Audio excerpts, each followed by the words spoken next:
Roman Anthony, Marcelo Mayer, Kristian Campbell, among so many other talented players in the Red Sox AAA system right now. All of that on today's Locked On Red Sox.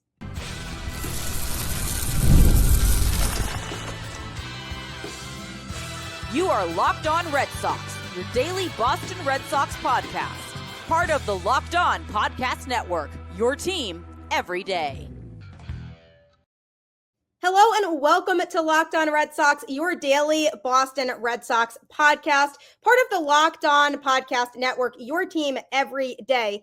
I'm your host, Gabby Hurlbut, former ESPN social media associate and also the host of the Boston Balling podcast. And I'm here to bring you the latest in all things going on with the Red Sox Monday through Friday, straight to your favorite podcast feed. And it's all completely free. And Locked On is your team every day. So that's the best part. So you might as well continue to tune in, right? Today's episode is brought to you by Game Time. Just download the Game Time app, create an account, and use code LOCKEDONMLB for $20 off your first purchase.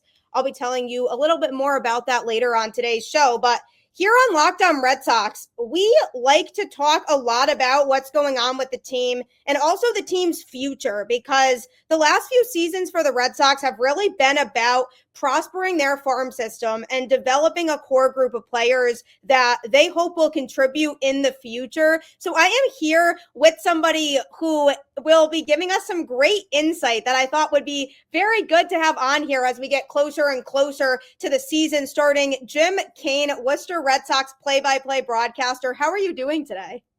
Well, Gabby, first, thanks so much for having me on. It's a true honor. You do a wonderful job. Thank you. But really itching for baseball. I'm always excited for the start of the season, but there's just something about 2025 where I've got the itch a little bit earlier than I normally have. I'm ready to go. I mean, opening day is almost exactly 2 months away for us in Worcester. So it should be, as you've talked about and led into, a very exciting, at least start to the season with the WooSox. Yeah, 100%. And I think, this off season has very much felt like a drag. It's been pretty slow, not only for the Red Sox, but just for teams in general. Like a lot of big named players who had markets that were slowing the process down, I think, for a lot of other players. And I just have seen people all over Twitter saying this offseason has just felt like dragged out. Like, I just want the season to start, which I am 100% with too. I think it's better when baseball's here. And I'm so excited to get the season started as well. But, you mentioned start to the season for the Worcester Red Sox. And that was definitely one of the big things that I wanted to talk to you about today was just the WooSox roster makeup and some of the guys that, we've been hearing a lot about. But first, before we get into that, can you just give us a little bit of an overview as to how you kind of got involved with the WooSox? Yeah, so it goes back to 2017. That was my first year with the organization when we were still in Pawtucket, Rhode Island, as the Paw Sox. And I got my start there in the ticket sales office, and have slowly but surely kind of carved out a dual broadcasting ticket sales type of role. And it's led to where we are now, 8-9 years later. So, in terms of the start, being in McCoy Stadium, such a historic place, that community really embraced the Paw Sox. And, obviously it was a shame how everything went down and, the team having to move. But I think it's been, one of the best things to happen to the franchise. The community in Central Mass has really embraced the WooSox. And, there are so many accolades and numbers that can back it up. But, just getting to interact with the fans on a daily basis throughout the year. The passion is there. And obviously, we're 45 minutes west of Boston. We're right there in the heart of the Commonwealth. A lot of Red Sox fans. And, it seems like the last few years as, technology has come along and people are starting to really follow this team, maybe more so the minor league landscape than, fans have ever before. Everyone knows who the top 10, 15, 20 prospects are in this organization. And it's given us, a bit of a boost, really, for lack of a better phrase.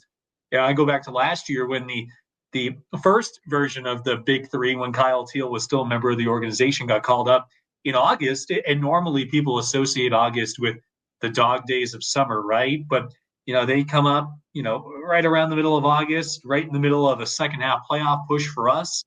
And, the fans loved it. And we saw some great crowds. And, our head of, communications and public relations, Bill Wanless, the GOAT, by the way, he continues to send our entire front office, weekly, sometimes daily media updates of, what's going on with WooSox in the news and whatnot. And he's been doing this for over 40 years, and he's never seen the hype and the coverage. It's unprecedented with especially Kristian Campbell and Roman Anthony and Marcelo Mayer. Those three in particular. He's never seen anything like it. So excitement is high. The ballpark getting to work for this team is beautiful. And there really is no better time to be a part of this organization.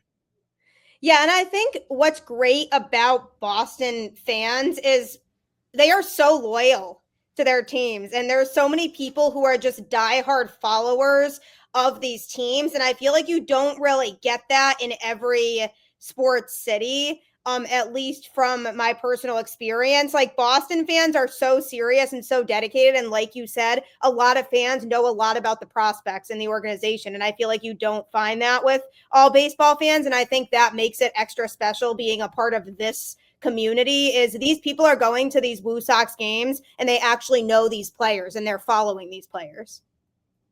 100%. And what's been great to see is how the players have reacted to that, and they really embrace it. And I think that's something that really stands out to me is the demeanor and the poise of some of these guys, Anthony, Campbell, Mayer. They talk about winning and they talk about doing it together and wanting to win multiple World Series championships with the Red Sox. And it's a belief. It's a set of values. It's a play style that has been instilled in them at the lower levels of the minor leagues. And you talk about all their stops, whether it was single A, double A, now here at triple A with the staff. The way they carry themselves, I think, is second to none. And they understand what it means to play in a market like Boston and just how passionate these fans are. I mean, we're very fortunate in Worcester to have some great crowds. And you don't get that everywhere across minor league baseball. So these players, whether it's a random Tuesday night, they step out onto the field and they see the place is packed, it gives them a little extra juice because they know that that's what it's going to be like when they eventually, hopefully, wind up at Fenway. Yeah, exactly. And I feel like Fenway is just such a special place to play. Like I've been able to speak with some players who have said there's just really nothing like playing at Fenway Park. And for these guys, also with the fact that the Red Sox are such a historic organization, being able to be part of that history and think about how that's going to be them at some point, like that's got to be so exciting to be able to think about all of the legendary players who have come through the Boston Red Sox and for them to be able to say like that could be me one day soon. And I'm so close to making it there. Yeah, they certainly understand the responsibility that comes with wearing that uniform on a daily basis, which it speaks to their character that these are our kids essentially, right, Gabby? I mean, 20, 21, 22 years old. And the way they carry themselves and the way they understand, where they are. But they also do a really good job of blocking out the noise as much as possible. Like, sure, they understand, they know, Roman Anthony up until the other day was the number one prospect in the sport. Yep. He gets that. But that doesn't really mean anything to him. It's more of, okay, that's great, but I need to focus on what I need to do to be the best version of myself in order to hopefully break camp with the team down at Fort Myers. So I can't say enough about the maturity, the personalities of these guys. They're just very driven. Yeah, I love that. That's what we need, and that's what you need to succeed in the sport at the major league level. And just the more I hear about these guys, the more I'm like, wow, these guys really are going to be successful here, aren't they? Because they definitely have the attitude and the mindset to want to give 100% every day and be able to give the best to the organization. And that's super exciting that we have that. And you've talked about him a little bit already, Roman Anthony. I mean, the hype that this kid has gotten since being in the Red Sox organization is unlike something we haven't really seen about a lot of prospects. And I think it's just because he's so highly regarded. And like you said, being the top prospect in the sport carries a lot of weight. And, that's very exciting. Obviously, he just dropped down to number 2. But even still, that's no joke either.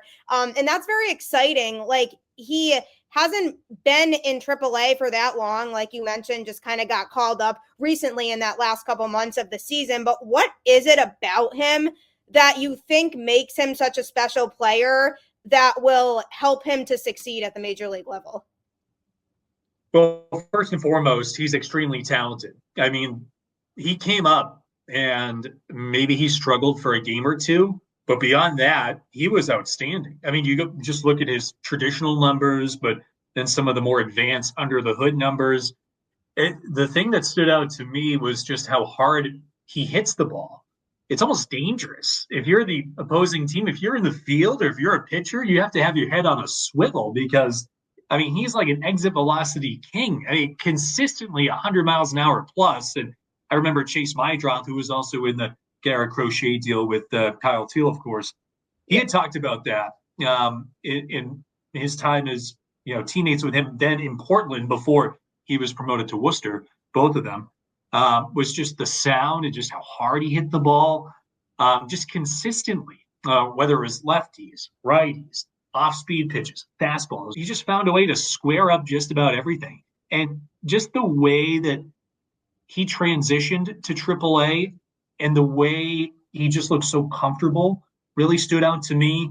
It almost gives me, in a way, shades of, from a personality standpoint, it's almost shades of like a Derek Jeter type, where obviously there's a lot of hype. And, Jeter going back to the early 90s was a top 10 pick in the draft, highly touted prospect, future shortstop of the Yankees, so on and so forth. But his focus was just on winning championships. And he had this innate ability to block out the noise. And Roman Anthony's the same way. He's like, yeah, sure, I get it. But like, I'm just here to play baseball, man. Like that's just what he is. And he wants to be the best baseball player that he can possibly be. And he's a pretty darn good one, obviously. But you always see some sort of transition period in my time doing this. You always see some sort of transition period when a guy gets promoted. That didn't happen with him. Now, could it still happen at some point at the start of the season if he's with the WooSox? Of course. But, evidence suggests that that's probably not going to happen. He's just mature beyond his years, both physically and when it comes to his makeup.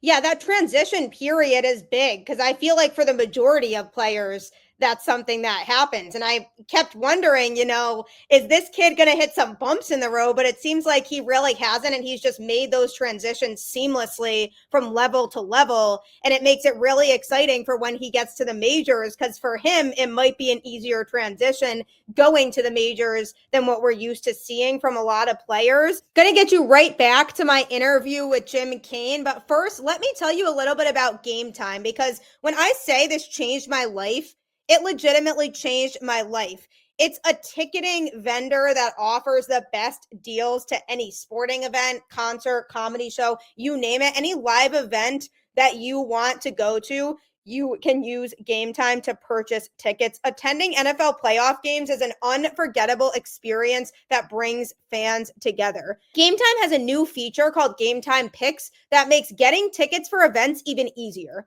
It filters out the fluff to show you only incredible deals on great seats, so you don't have to waste time searching through thousands of tickets. I recently used Game Time Picks to find tickets for an upcoming NFL playoff game. Browsing through the deals was simple, and I found great value for all kinds of seats around the venue. The Super Deal was especially impressive, offering the best value for the event. The app's features like seat views before you buy and all-in pricing with no surprise fees at checkout made the experience smooth and reliable. Plus, the on-time ticket delivery and lowest price guarantee gave me peace of mind. Take the guesswork out of buying tickets with Game Time. Download the Game Time app, create an account, and use code LOCKEDONMLB for $20 off your first purchase. Terms apply. Again, create an account and redeem code LOCKEDONMLB for $20 off. Download Game Time today. Last minute tickets, lowest price guaranteed. I promise you, Game Time is the way to go for all of your ticketing needs. It will absolutely change your life. Back here with Jim Cain, Worcester Red Sox broadcaster, talking about all things going on with the WooSox and Roman Anthony and where does he fit in to the Red Sox equation? When does he fit into this? Because the Red Sox have a pretty overloaded outfield situation right now. And I've talked about this on the show before, how I was kind of saying, this might be the off season for them to move one of their current outfielders like a Willie or Abreu or somebody like that, whose value is really high after the season he had last year, because eventually they're going to have to make room for Roman Anthony in the outfield. So we might see some shifting at some point, but you have to wonder when that's going to be, because do you realistically think that he'll end up getting that call up to the majors at some point during the 2025 season? I do, Gabby. I think the question is going to be, does he break camp with the big league team? As it currently stands, I would say the odds are not in his favor, but I would not rule it out. I would totally not rule it out. I think that there is a legitimate possibility that he does, because think of what we've heard from the Red Sox over the years, regardless of the regime and who's been at the head of the baseball ops department.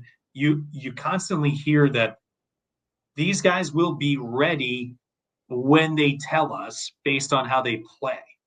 And as we've seen with Craig Breslow, and even going back to the High and Bloom regime, they don't want to rush these guys, and they certainly value the development at both AA and at AAA. But I do think the Red Sox will see Roman Anthony in their clubhouse at Fenway or somewhere on the road in 2025. I don't know when that will be, but you brought up the point of where does he fit? I think that's a great question. But I go back to, back in the day when Jacoby Ellsbury first got called up, and the way that the Red Sox sort of eased him into things where he was hitting at the bottom of the order, and then eventually took the reins, became the leadoff hitter, and the rest is history.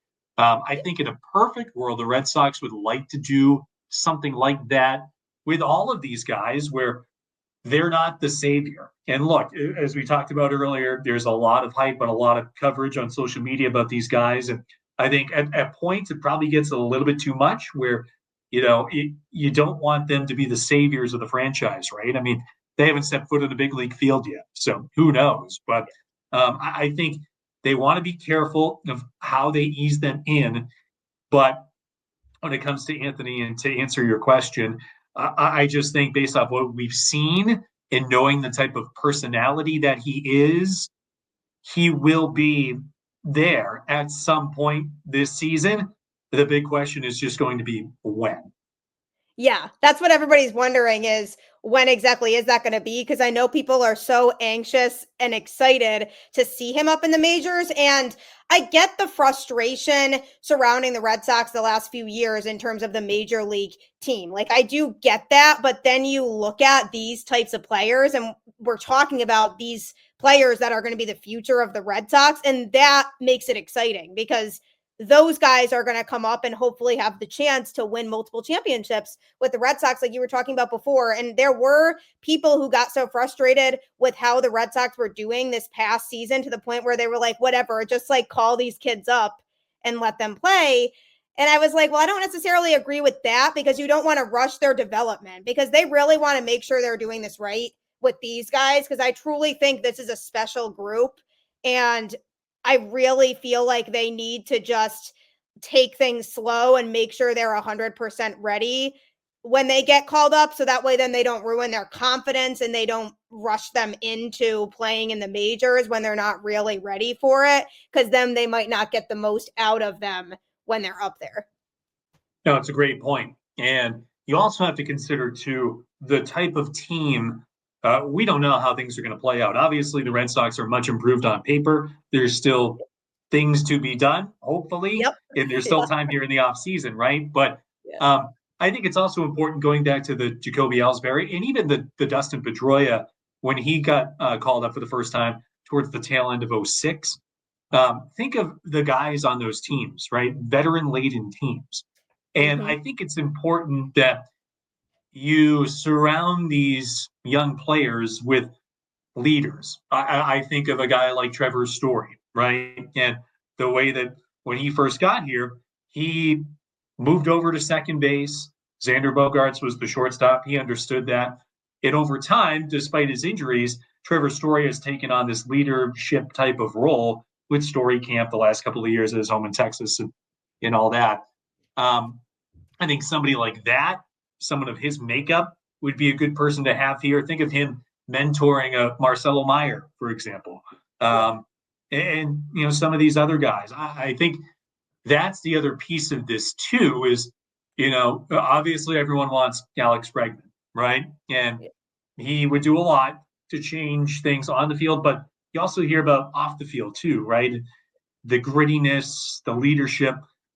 The more of those guys that you can add to the mix, I think that is ultimately going to be twofold. Obviously, it'll help you on the field, but also in the clubhouse with some of these younger guys, because they'll get called up and they'll see, okay, this is how I'm supposed to go about my business as a big leaguer. So I think that's another big element of it too. Hope you're enjoying my conversation with Worcester Red Sox play-by-play broadcaster Jim Cain. Lots more to come from that, but just a quick reminder that you can subscribe to Locked On Red Sox wherever you get your podcasts, including YouTube. I am here Monday through Friday to talk about all things related to this beloved baseball team that plays in Boston, especially because we are getting closer and closer to spring training. Only a couple more weeks now until the Red Sox are playing spring training games on our TVs, if you can believe that. So I will be here to talk all things Red Sox with you wherever you get your podcasts. And you can also subscribe to Locked On MLB and tune into that show as Sully, aka Paul Sullivan, will project his knowledge on you of everything going on across Major League Baseball using some humor as well. You can get his show on YouTube or wherever you get podcasts as well. You can make it your second listen today, as I do appreciate you making Locked On Red Sox your first listen, and continue to tune into the show. Follow me on Twitter at Gabby Maljanian, or the show on Twitter at LO_Red Sox for more fun and engaging Red Sox content. Yeah, it's funny because you almost took some words directly out of my mouth, like almost word for word with what I talked about on the show yesterday, because I kind of went back to the Red Sox 2018 World Series roster and just talked about the makeup of what that roster looked like. And yes, they had their homegrown talent. Like, they had some players on that team that developed through their system, like, Mookie, Benintendi, JBJ, Xander, guys like that. But compared to their roster now, they had veteran players that they mixed with them. Like, they had a lot more guys who had been around the league and were experienced to pair with those younger players to help them win a championship. And I'm all for your young guys developing, like even some of these guys we're talking about, but to build a championship contending team, it just feels like the Red Sox right now lack a little bit of that veteran leadership. And even I mentioned him the other day when Justin Turner played in Boston, just the impact that he made off the field and just how big of a leader he was, I think just was tremendous for this team and made a huge difference. And you really kind of need more guys like that. So that's what I think the Red Sox do need right now to boost them a little bit more. So I'm completely in agreement with you on that. I just thought the timing was funny because I just talked about a lot of that too, because these guys definitely have the potential to be really successful with the Red Sox long term. But if they had some more of that mentorship around them, it could help with their growth and development even more so. And you even look like a guy like Kristian Campbell, for example, and just how quickly he's gone through the Red Sox system. And it's almost unprecedented, like how quickly he's been able to work his way up. And I find his journey to be so fun to follow. And just how talented he is, and just the ability that he has to be able to come up very quickly, I presume, and make an impact at the major league level. But that's another interesting situation to look out for too, because with the Red Sox infield right now, the second base position isn't really secure. I mean, like, he has a chance to fight for that starting spot at second base come opening day, because they haven't made any sort of promises or guarantees to Vaughn Grissom that he's going to be the guy. And again, this all still is pending what happens with the rest of this offseason and moves that they may or may not make. But Kristian Campbell's really special. And, you know, do you think that there is a chance that he could compete in spring training for that role and see himself on the opening day roster for the Red Sox? Absolutely. And look, obviously, there are multiple factors when it comes to some of the external options, whether it be an Alex Bregman, right? There's negotiations and things of that nature. But at the same time, I do think it's a bit of a sign, and it's a bit telling that that second base spot is still kind of open, right? Like, they didn't go out and acquire anybody yet. Like, they haven't said we need to shore up second base again. You know, Vaughn Grissom, obviously, as you pointed out, he's going to be in the mix. You hope he's healthy, because obviously you kind of, you know, throw last year out. He lost all that weight. He got sick. He got hurt a couple times, and especially in spring training and a new organization. So you hope there's a clean slate there. But I just think the Red Sox, by the fact that they have not gone and done anything, I think that speaks volumes to what they think about Kristian Campbell and his ability to potentially win that job out of camp. I think they're saying, okay, well, we've got the confidence where if Kristian earns it this spring, we're going to give it to him. So I think that's kind of how I look at it right now, obviously with an asterisk, and, you know, barring anything else that happens here in the next couple of weeks before pitchers and catchers report. But, you know, I think he's a special person. And the thing that stands out to me is just the unorthodox swing. It's a swing that's produced a lot in his short time in the organization. And our manager, Chad Tracy, I think he described it best.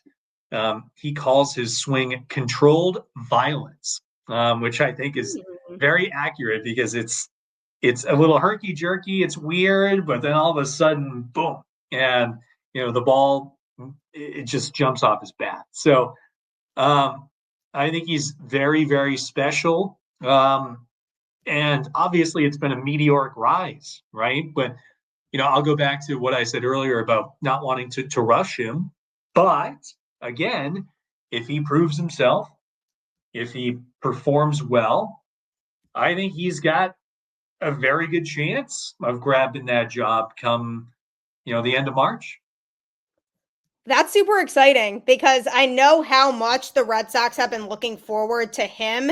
And I almost feel like if spring training rolls around and he's performing really well, and the Red Sox say, yeah, this kid is performing well enough to where he's going to be our second baseman come opening day, I almost feel like that might change some fans' perspective a little bit about this team and the direction that it's going in, because that would almost help justify a little bit more if they decide not to make more moves for an infielder this offseason. I mean, I do still think they need another right-handed bat in this lineup, and I've been so adamant about that for a while. But I could see the Red Sox argument for not doing that, because you don't want to completely block Kristian Campbell either if there's a chance that he is ready. So I almost feel like it might put fans a little bit more at ease if he's ready to go opening day, because then they could be like, okay, this is why the Red Sox were